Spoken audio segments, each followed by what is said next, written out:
Hi guys, my name is Bianka Anchondo. For those of you who don't know me, I'm a real estate agent with Platinum Real Estate Professionals here in Las Vegas.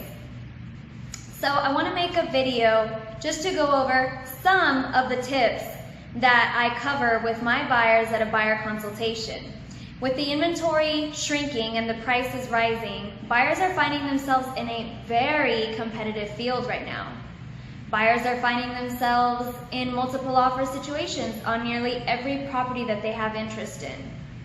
So as a buyer, how can you set yourself apart from other buyers, aka competition, and how can you do it effectively so that it catches the eye of the seller when they're reviewing all offers?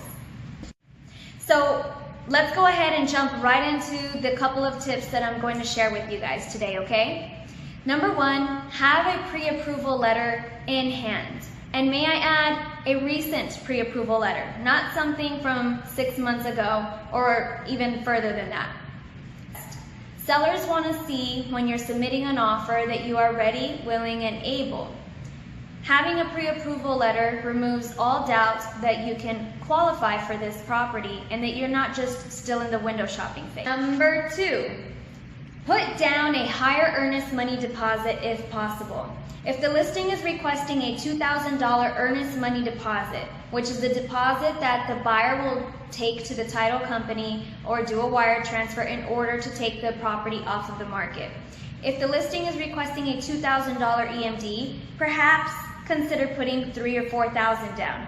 Remember, this earnest money deposit will be returned to you should there be an issue with the appraisal or an inspection issue and the deal falls apart.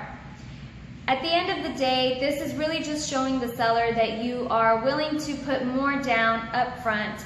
And don't forget, this earnest money deposit is part of your total down payment. Number three, shorten contingency periods as much as you possibly can, whether it's a financing contingency or it's a home inspection contingency, whatever the case may be. If you can shorten them, do so that way you're telling the seller, hey, Mr. Seller, in this exact amount of time, we'll know if we have a deal or not.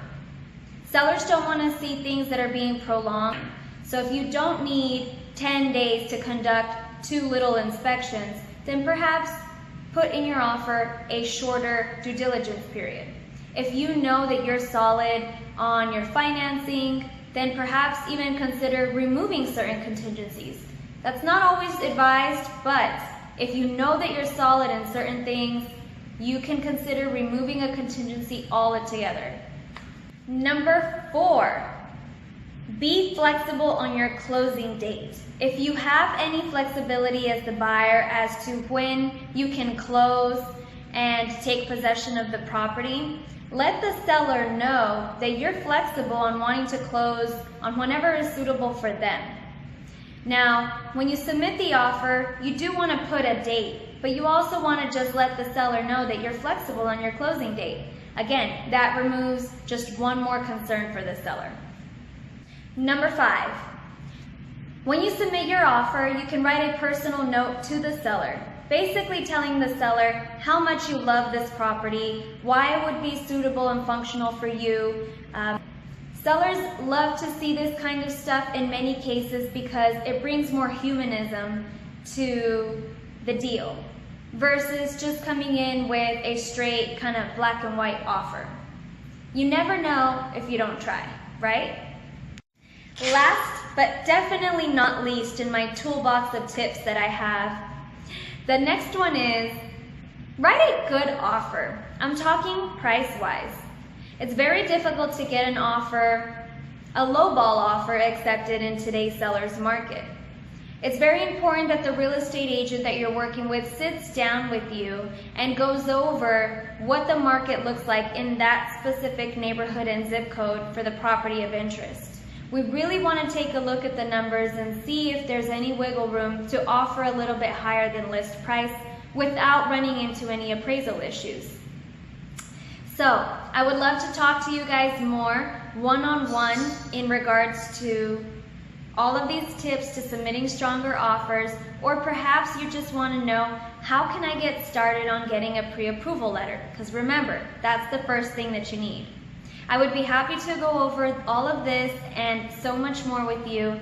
If you guys would like to contact me, it's very simple, 702-763-4070, or feel free to slide into my DM with your real estate questions. All right, guys, Bianka Anchondo, Platinum Real Estate, and I'll see you guys at the next video. Bye.